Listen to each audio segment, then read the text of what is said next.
আর আমাদের বাচ্চাদের কথা আমি বলবো যে আমাদের বাচ্চারা যে এত দুঃসাহসী, এত সাহসী, তারা অসাধারণ, তারা অপূর্ব, তারা সুন্দর, তারা তাদের ভিতরে ন্যায় অন্যায় বোধ তৈরি হয়ে গেছে।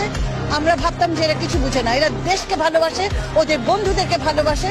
কটা ছেলে কটা মেয়ে বন্ধুকে বাঁচাতে গিয়ে মারা গেছে দেখেছেন?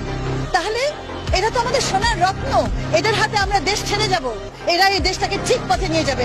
আজকে আমরা ওদের অনুসারী, ওরা আমাদের অনুসারী না, ওরা আমাদেরকে পথ দেখাচ্ছে, আমরা ওদেরকে অনুসরণ করে ওদেরকে মাথায় করে রাখছি। ওরা হচ্ছে আমাদের শ্রেষ্ঠ সন্তান। যদি ৭১-এ আমাদেরকে বলে থাকেন আমাদের প্রজন্ম শ্রেষ্ঠ, আমি বলবো আরো একটা শ্রেষ্ঠ, অনেক বড় শ্রেষ্ঠ প্রজন্ম জন্মে গেছে।